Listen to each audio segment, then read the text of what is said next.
नमस्कार, हमारे YouTube मंच पर आप सभी साथियों का स्वागत है। सत्ता के बाहर रहकर जितनी अच्छी बातें होती हैं, सत्ता में आने के बाद में उतनी अच्छी बातें क्यों नहीं हो पाती हैं। जो बड़ी बड़ी बातें होती हैं सत्ता के बाहर रहने पर, और सत्ता में आने के बाद में एकाएक गुम हो जाती हैं, चुप हो जाती हैं। जी हाँ, मैं बात कर रहा हूँ महिला बाल विकास मंत्री स्मृति ईरानी की, जो सत्ता के बाहर रहकर बड़ी बड़ी बातें करती थी और सत्ता में आने के बाद में इनकी बोलती बंद हो गई। जिस प्रकार मणिपुर में हिंसा हो रही है उस पर इन्होंने क्या कहा है मैं आपको बताता हूं। इन्होंने एक साधारण सा ट्वीट करके कहा है कि मैंने वहां के मुख्यमंत्री से बात की है और जल्द से जल्द उन लोगों के खिलाफ कार्रवाई होगी जो दोषी हैं। इतना कहकर ये भारी हो गई, मतलब इससे आगे कुछ नहीं बोल सकती थी क्योंकि इनके पास समय नहीं था। लेकिन मैं आपको एक वीडियो दिखाता हूं, जब ये सरकार में नहीं थी, मंत्री नहीं थी, उसके पहले इनका ये वीडियो देखिए, उसके बाद बताइए।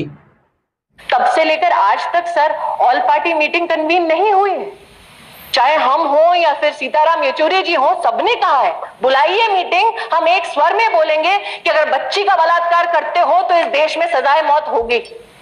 हाँ, मैं जानती हूं कि हमारे कोर्ट्स चोकटअप है कि आज 13 जजेस पर मिलियन की जगह 50 जजेस पर मिलियन की जरूरत है। ये कितने प्रश्न हैं जिनके ऊपर चर्चा की जरूरत है, साथ ही उस अमेंडमेंट की जरूरत है जो ये खौफ कम से कम, ये संदेश कम से कम दे पूरे देश को कि अगर एक 5 साल की बच्ची का बलात्कार होता है तो चुपचाप बैठकर ये हाउस तमाशा नहीं देखेगा। आपने यह वीडियो देखा, अब आप हमें यह बताइए कि कभी जब से स्मृति ईरानी जी मंत्री बनी हैं, आपने कभी इनका ऐसा भाषण देखा है या सुना है? जी नहीं, बिल्कुल न देखा होगा न सुना होगा, क्योंकि सरकार में आने के बाद में ये सीधा चुप हो जाती हैं। क्योंकि इनसे मतलब क्या है, सत्ता चाहिए थी, गद्दी चाहिए थी, गद्दी मिल गई। अब ज़्यादा बोलने से क्या मतलब है? नहीं तो पहले सिलेंडर लेकर बैठ जाती थी, रोड पे आकर बैठ जाती थी। अब एसी से निकलने का टाइम ही नहीं मिलता है इनको, तो कहाँ से बाहर आके बैठेंगी। मणिपुर में 3 महीने से लगातार घटनाएं हो रही हैं, लेकिन 3 महीने के बीच में एक बार केवल ट्वीट की हैं, वो भी कल, कि हमने वहां के मुख्यमंत्री से बात की है और दोषियों को कड़ी से कड़ी सजा दी जाएगी।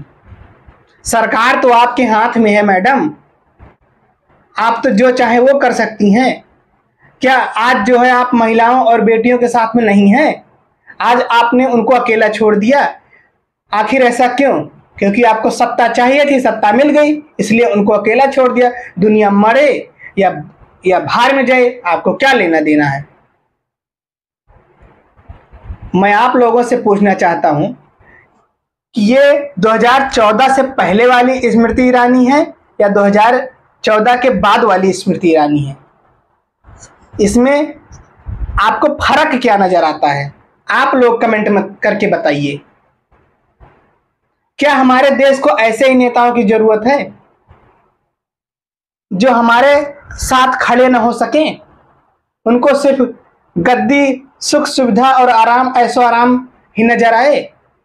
आखिर ऐसा क्यों? अगर यही घटना, जिस तरीके से मणिपुर में महिलाओं को नंगा घुमाया जा रहा है, काश यही घटना, भगवान ना करे, किसी मंत्री के बेटी के साथ हुआ होता, बहन के साथ हुआ होता, तो क्या वह चुप होता, वो भी भाजपा के? जी नहीं, अब तक कहां से कहां पहुंच गई होती वो। लेकिन आम आदमी का दुख दर्द समझने वाला कोई नहीं है।